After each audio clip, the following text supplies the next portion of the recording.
بسم اللہ الرحمن الرحیم۔ سامعین محترم السلام علیکم۔ ہمارا آج کا موضوع ہے بھٹی راجپوت۔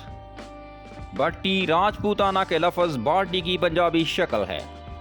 اپنی تاریخ کے لحاظ سے بھٹی کافی قدیم قوم ہے۔ بھٹی چندر ونشی راجپوت ہیں اور شری کرشن مہاراج کی اولاد میں سے ہیں۔ 700 سال قبل جب بھٹی قبائل سندھ سے نکل کر ستلج کی زیریں سطح پر آباد ہوئے تو وہاں پر جویا اور لنگاہ قومیں پہلے سے آباد تھیں۔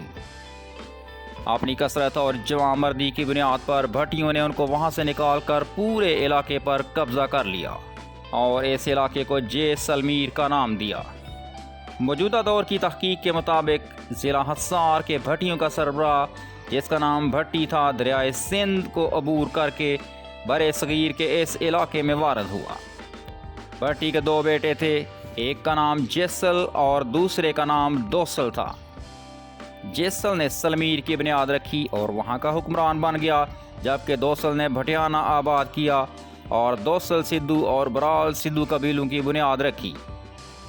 اس کے پوتے راجپال نے وٹرو قبیلے کو دنیا کی نظروں میں متعارف کروایا۔ بھٹی راجپوتوں کی سالٹ رینج اور کشمیر کے علاقوں پر حکومت تھی۔ گجنی پور ان کا دارالحکومت تھا، جس کا موجودہ نام راول پنڈی ہے۔ 2 صدی قبل از مسیح ہندو ساسانی قبائل نے انہیں جہلم کے پار دھکیل دیا۔ تب ان کے راجہ رسالو نے سیالکوٹ کا شہر آباد کیا، تاہم قابض قبائل نے انہیں مزید آگے دھکیل دیا۔ البتہ کشمیر میں ان کا اقتدار 1339 عیسوی تک قائم رہا۔ بھٹی دریائے گھاگرا کے کنارے آباد تھے۔ دریائے گھاگرا کے خشک ہونے اور راٹھوروں سے شکست کھانے کے بعد پنجاب میں آ کر آباد ہوئے، جہاں سے ہندو ساسانی قبائل نے انہیں پھر واپس بھٹیانہ کے علاقے میں دھکیل دیا۔ ایک اندازے کے مطابق بھٹیوں کی 40 سے زائد ذیلی شاخیں ہیں۔ ان کے نام سے مختلف علاقہ جات مثلاً بھٹیانہ، بھٹی ورا، بھٹنڈا اور پنڈی بھٹیاں موسوم ہیں۔ ساہیوال کے وٹرو بھٹیوں کے راجہ رسالو کے بیٹے راجہ سلمان کی اولاد میں سے ہیں، جو بھٹیانہ سے آیا تھا۔ سلطان کے نون بھٹیوں کا اصل مقام دہلی ہے، جبکہ مظفر آباد، جنگ، گوجرانوالا، سیالکوٹ، جہلم اور پنڈی کے بھٹی اپنا وطن بھٹیانہ بتاتے ہیں۔ ملتان کے نون، جو تحصیل شجاع آباد میں تقریباً 500 سال پہلے آباد ہوئے، بھٹیوں کی ذیلی شاخ ہے۔ گوجرانوالا کے بھٹی دیر کی نسل سے ہیں۔ دیر 18 پشت پہلے بھٹیانہ سے نکلا اور نور محل ضلع جلندھر کے جنگل میں چرواہے کے طور پر آباد ہو گیا۔ اس کا پوتا راوی کے ساتھ ساتھ آگے بڑھتا گیا اور پھر اس کا بیٹا گوجرانوالا تک جا پہنچا۔ گوجرانوالا میں بھٹیوں کے تقریباً 86 گاؤں آباد ہیں۔ سیالکوٹ کے بھٹی بونی کی اولاد ہیں، جو 15 پشت میں بھٹی سے جا ملتا ہے۔ راجپوت، گجر اور جٹ قبائل کی اکثر شاخیں مثلاً وٹرو، سکھیرا، جوہل، رندھاوا، نارو، نون، سدھو، باجوا اور کھچی وغیرہ بھی اپنا نسب بھٹی سے جوڑتے ہیں۔ پنجاب کے اکثر علاقوں میں اور سندھ و کشمیر کے علاقوں میں بھٹی آباد ہیں۔ یہ اپنے نام کے ساتھ چودھری، رانا، رائے اور میاں کا ٹائٹل استعمال کرتے ہیں۔ افغانستان میں غزنی، جس کا پرانا نام گجنی تھا، اسی قبیلے کے ایک راجہ گج سنگھ کے نام پر ہے۔ راجپوت بھٹیوں کی گوتوں میں 12 پال قابل ذکر ہیں، جن میں گور پال بھٹی، مین پال بھٹی، لکھن پال بھٹی، سانس پال بھٹی اور ہر پال بھٹی وغیرہ مشہور ہیں۔ دلہ بھٹی کے اجداد رائے دھیر کے پڑپوتے اودین گراج نامی شخص نے 1332 کو حضرت مخدوم جہانیہ جہاں کشت رحمت اللہ علیہ کے ہاتھوں پر اسلام قبول کیا، جس پر جیسلمیر کی تمام ہندو برادری مشتعل ہو گئی اور 9 مسلم خاندان کا بائیکاٹ کر دیا۔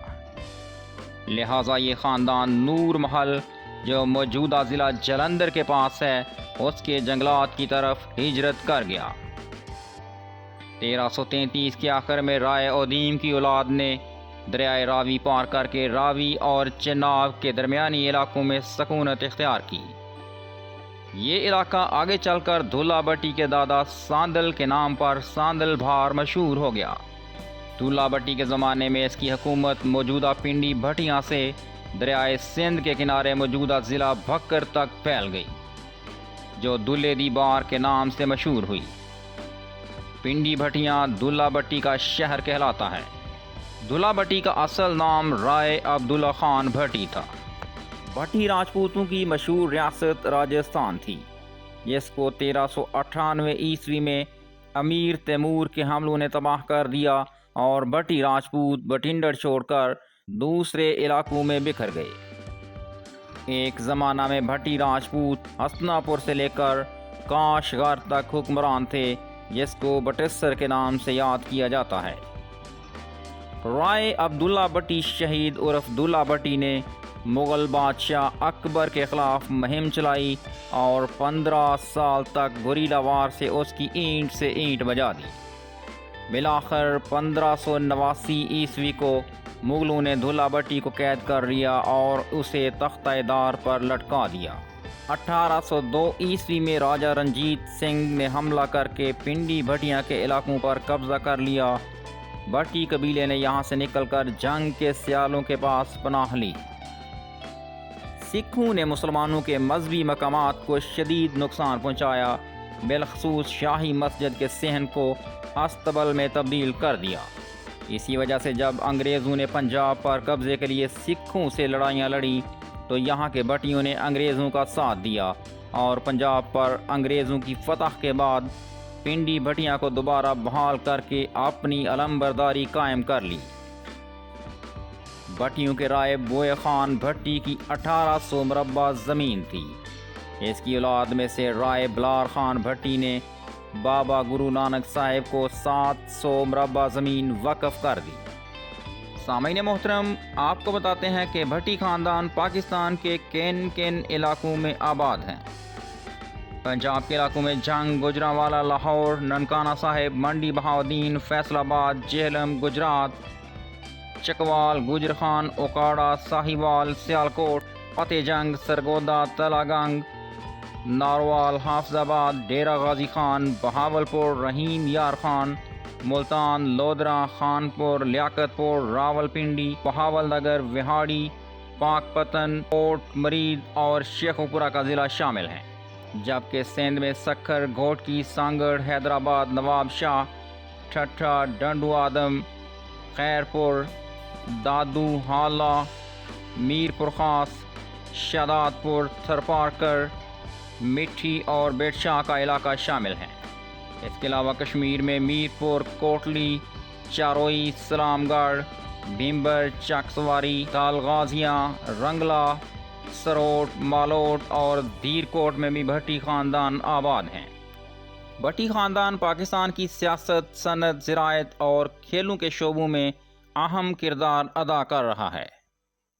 ہمارا اس ویڈیو میں ساتھ دینے کے لیے آپ تمام دوستوں کا شکریہ۔ اگلی ویڈیو تک کے لیے اللہ حافظ۔